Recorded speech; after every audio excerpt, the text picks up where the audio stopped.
अस्सलाम वालेकुम व्यूअर्स। आज हम जो है वो क्लास 9th क्लास का जो है फर्स्ट टॉपिक मैट्रिक्स पढ़ेंगे। मैट्रिक्स क्या है, ठीक है।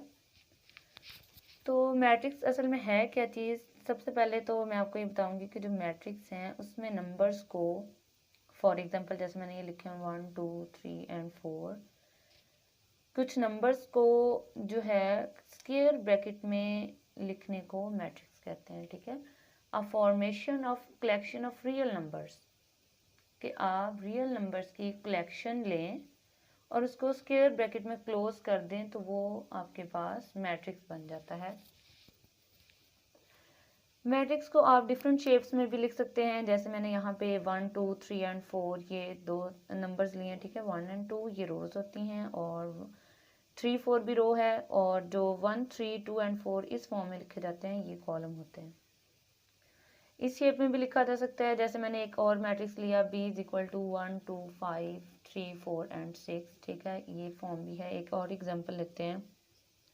C मैट्रिक्स ले लिया है तो 1 2 4 5, ठीक है। आप यहाँ पे कोई से भी नंबर्स ले सकते हैं, आप नेगेटिव नंबर्स भी ले सकते हैं, आप पॉजिटिव नंबर्स भी ले सकते हैं, और इन सब नंबर्स को स्क्वायर ब्रैकेट में क्लोज करने को मैट्रिक्स कहते हैं।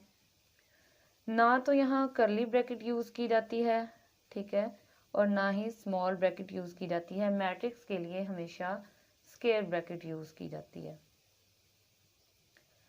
दूसरी बात कि मैट्रिक्स को हमेशा जो है वो अल्फ़ाबेट जो है कैपिटल अल्फ़ाबेट से डिनोट किया जाता है। जैसे हम छोटी क्लासेस में या दूसरी किसी भी क्लास में आपने सेट को पढ़ा होगा, जो सेट है उसको किसी भी अल्फ़ाबेट से डिनोट किया जाता है। तो इसी तरह हर मैट्रिक्स को कैपिटल अल्फ़ाबेट से डिनोट किया जाता है, ठीक है। ये आप ABCD कोई भी अल्फ़ाबेट ले सकते हैं और उस अल्फ़ाबेट से मैट्रिक्स को डिनोट किया जाता है।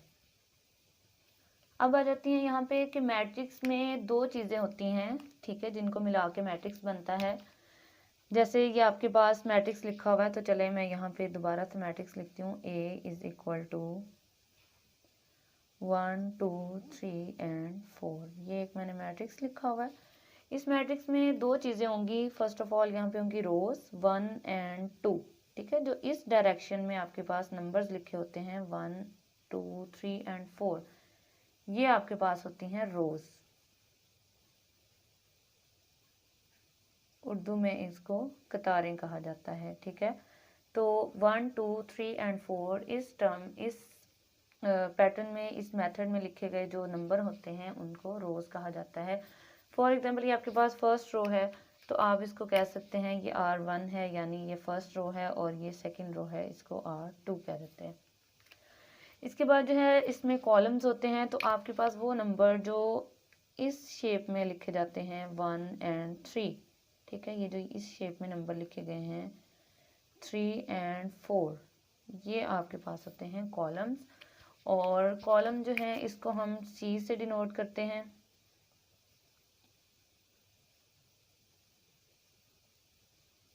कॉलम्स हैं, फर्स्ट कॉलम है इसको हम C1 कहेंगे, और जो सेकंड कॉलम होगा उसको हम कहेंगे C2। तो जो नंबर्स आपके पास मैट्रिक्स में हॉरिजॉन्टल वे में लिखे जाएं उनको रोज कहा जाता है, और जो एलिमेंट्स आपके पास वर्टिकल वे में लिखे जाएं उनको कहा जाता है कॉलम। और एक और चीज़ भी कि आपके पास सेट में मौजूद एक और चीज़ जो ये है कि आपके पास मैट्रिक्स में मौजूद हर एलिमेंट, ठीक है, फॉर एग्जांपल वो 1 है, वो 2 है, 4 है, 5 है, हर एलिमेंट जो आपका मैट्रिक्स में मौजूद होता है उसको एंट्री कहा जाता है, ठीक है। और क्योंकि जो ज़्यादा एलिमेंट्स हैं तो इसलिए इसके लिए एंट्रीज का वर्ड यूज़ किया जाता है। तो मैट्रिक्स में मौजूद हर एलिमेंट को मैट्रिक्स की एंट्रीज कहा जाता है। तो आप जब रोज और कॉलम्स की डेफिनेशन भी लिखेंगे तब भी आप ये लिख सकते हैं the entries represented in horizontal way, ठीक है। Entries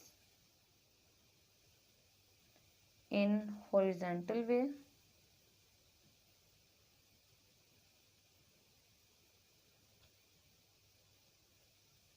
are rows. और जो एंट्रीज जो है वो वर्टिकल वे में होती हैं,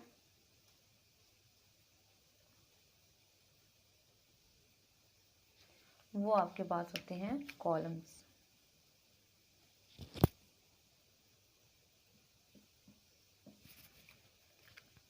तो आई होप आपको आज का लेक्चर समझ आई होगी। ठीक है, आज हमने मैट्रिक्स के बारे में पढ़ा, रोज, कॉलम्स, एंट्रीज के बारे में पढ़ा। तो नेक्स्ट मिलेंगे हम नेक्स्ट टॉपिक के साथ। अल्लाह हाफिज़।